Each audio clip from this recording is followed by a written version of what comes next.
It's insane how a clown's ex is now one of the most popular characters in the world. Like truly, if you told me this 10 years ago, I would have called you crazier than the Joker. But fast forward to now, and Harley Quinn is everywhere. She's in comics and movies, every Batman adaptation with or without the Joker. Hell, she has her own TV show, anime, and spin-off. R.I.P. Wonder Woman fans, you guys. You lost. Harley's popularity cannot be denied, and with great popularity has come those many adaptations, with each having their own spin on the character and her relationship with the Joker. These two might actually be the biggest villain couple in comics. Like, they are everywhere, they are kind of iconic, which makes it crazy to think that nearly every story these days depicts them breaking up. So like, what happened? Why is one of the most glamorized villain couples in history constantly on the outs, and how do the different interpretations compare? But also more interesting in what does our obsession with this idea of toxic love say about us and Harley as a character? I'm just gonna try unpack all of this, so let's just try dive into Joker x Harley. Now, we can't really talk about what their relationship has become without talking about what they initially were. Originally created for Batman the Animated Series, the GOAT, Harley was never meant to stick around. Shocking, I know, given the everything. Originally, she was just a one-off henchwoman and the girlfriend of the Joker, a distinct design in a sea of future coffins that Joker would call his employees, helping him commit his evil scheme of the week and mess with a guy who annoyed the Joker once on the freeway, but the creators realized that the design and performance by Arlene Sorkin was just too good to pass up. You're a hero to all the boys in blue. But this time, baby, the joke's on you. Harley was then upgraded from henchwoman to recurring character, becoming effectively the Joker's sidekick, creating a dastardly duo to go against the dynamic one. Now this is where things get fascinating to me, as the idea of dating a supervillain is one thing, but dating one famous for being crazy is a whole other story, as this creates questions that the writers will spend the rest of time trying to come up with their own answers for. Like, how did this happen? What is their relationship like? Do they actually care about each other?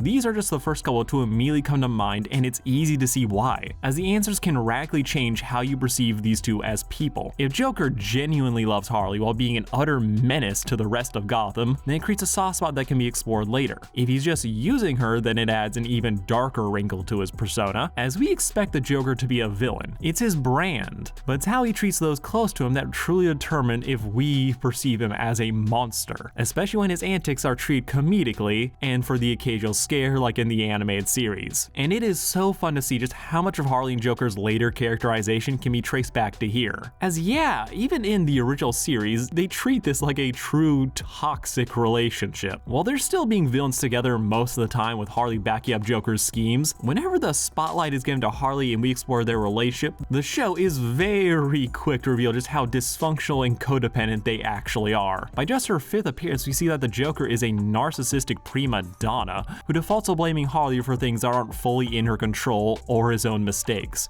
forcing Harley to do a turn that nearly gets them killed, taking offense that Harley didn't hand him the right gun out of probably a dozen identical ones. Even when she does save the both of them, Joker still harps on later how Harley screwed up, taking any defense she gives as a personal insult, with him then proceeding to immediately kick her out of the house for daring to entertain the idea that she might be a better crook than him. Joker is a classic bad, temperamental boyfriend. Meanwhile, Harley later proves that she can flourish on her own, befriending and teaming up with Poison Ivy, who quickly becomes the audience surrogate for telling Harley to not settle for the Joker's toxic standards, and that maybe she should just work on herself, giving Harley her own powers and immunity to toxins, with the two working together to become one of Gotham's top criminals. Enrages the Joker, who is sad that Harley is gone, but is sad in that the person who did the household chores for me is gone, so he really misses his servant more than his girlfriend, with him flying into a rage when he finds out that Harley might actually be upstaging him. So he grabs his goons to go steal from her to knock her down a peg, with it being Harley phoning him in secret being the chance he needs to track her down. As in spite of Ivy's advice and Joker's actions, Harley is still obsessed with the guy.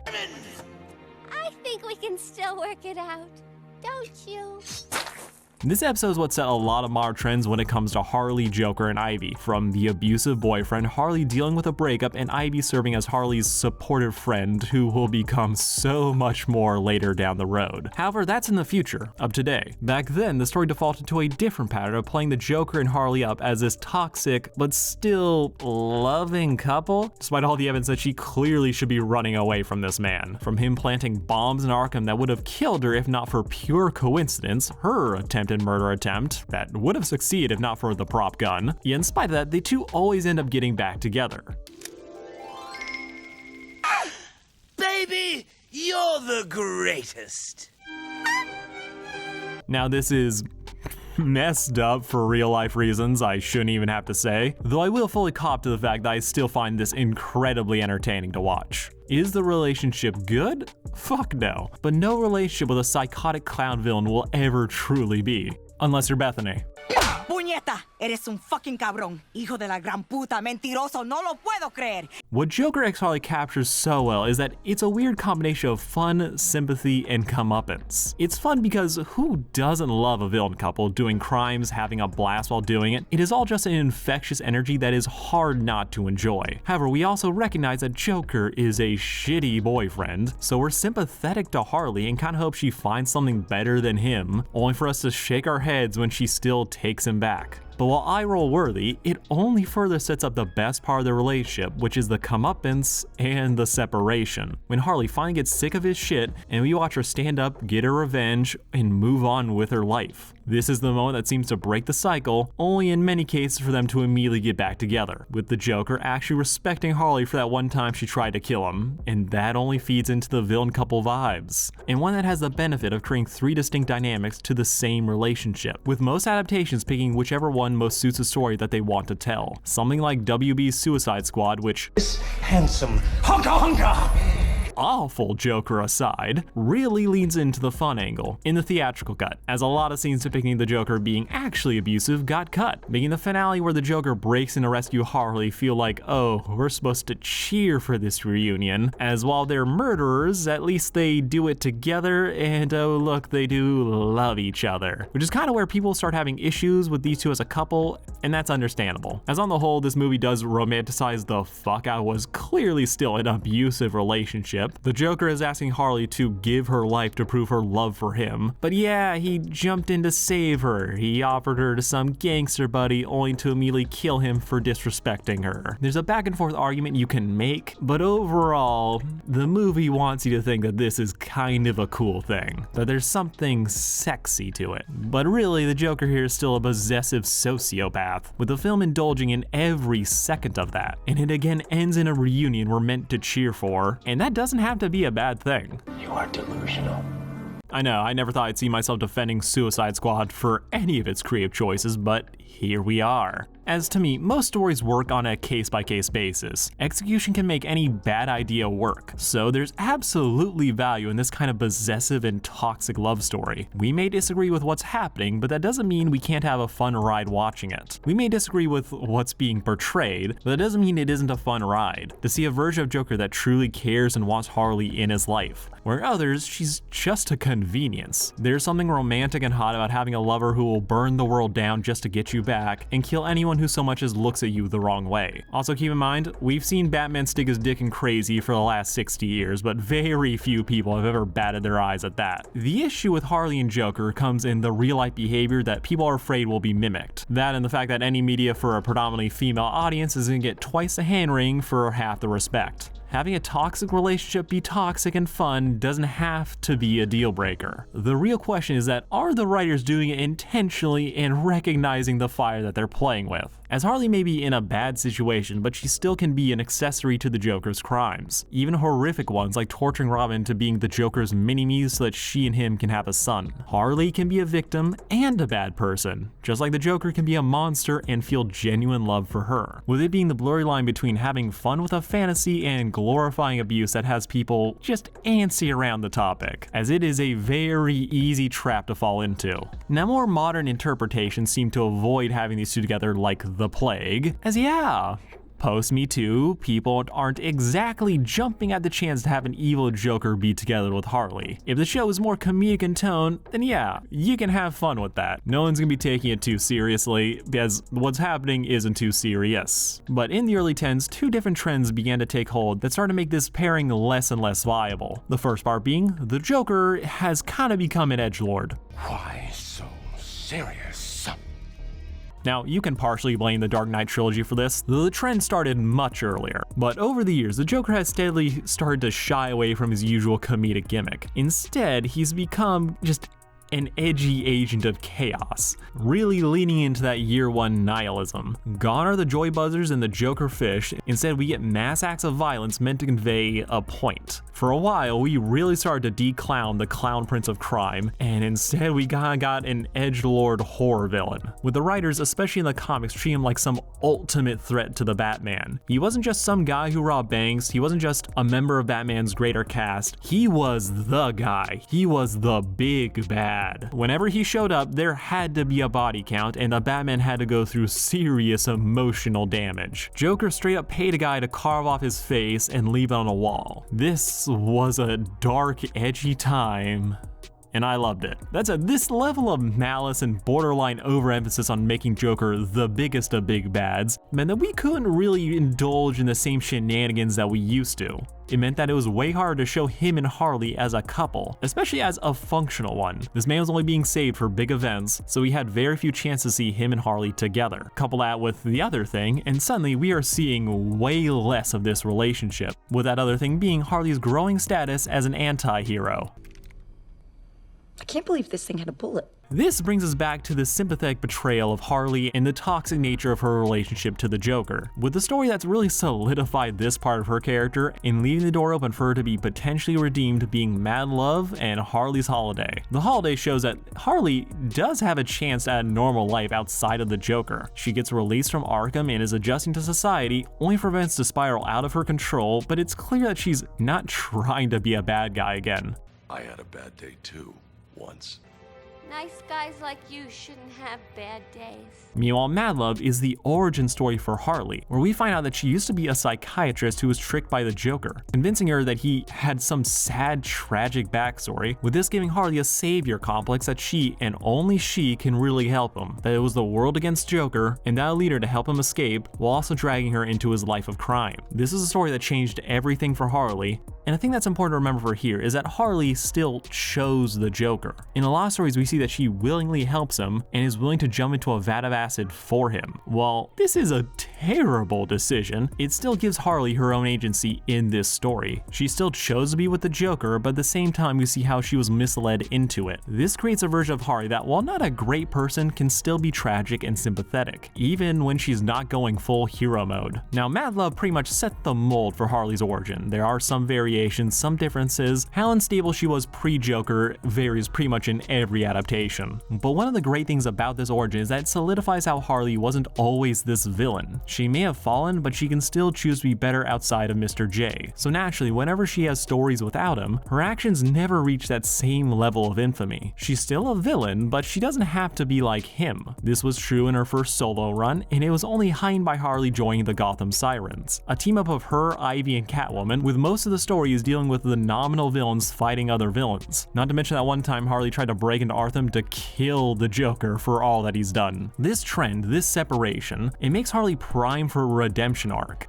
Then the New 52 happened, and she ended up being in one of the best accidental boost to rep she ever had. Hell's wrong with you people? We're bad guys. It's what we do.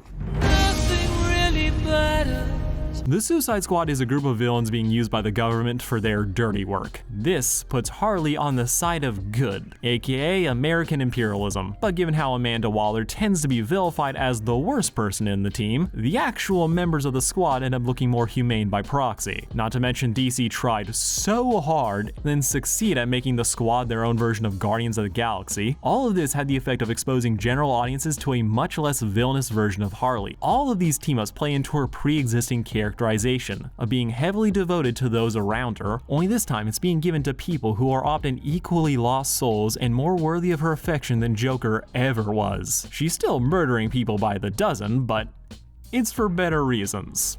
kinda. The fact that she remains fun and wacky, gaining all the qualities that the Joker seems to be losing, it just adds to her overall appeal. This cycle, this trend could only go so far before Harley, okay, frankly, she was so popular at this point, DC just had to pull a Venom and make her a hero in all but name. Which really leads us to that final phase of Harley's comeuppance and the separation. I could never stay away from my pudding.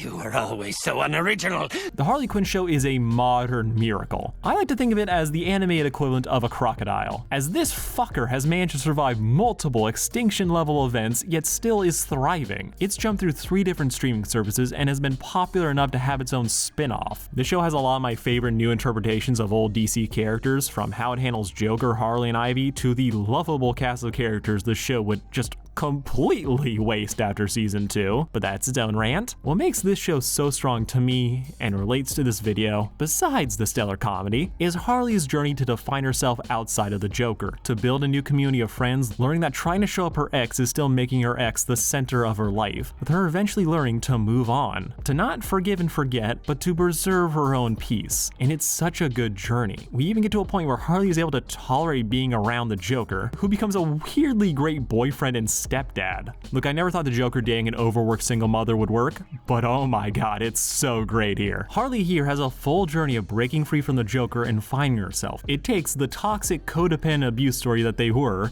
and spins into one of personal liberation and a quest for self-identity, which is something that a lot of people can relate to. And this is part of the reason why this phase is just so popular. And tack on the fact that Joker and Harley dating, it's kind of just expected now. It's like Batman's parents getting gunned down or Uncle Ben muttering great power before getting dropped off a bridge. It's the baseline. So people often want to explore new ideas outside of it. Asking what would the next step be for Harley? How do we write her to exist outside of the Joker? These are fascinating questions and allow for more variety than the traditional cage fight between Joker and Batman, while also carrying similar themes of finding purpose in spite of the chaos. Also, side note, the fact that pretty much every adaptation now has made it all but canon that the Joker will never love anyone as much as the Batman, it kind of puts Harley in a third wheel situation that only increases the desire to define her outside the Joker. But all this to really say, we have been in a Harley Quinn renaissance for the last couple years. People have been doing great work with her, even if most people ignored her best movie.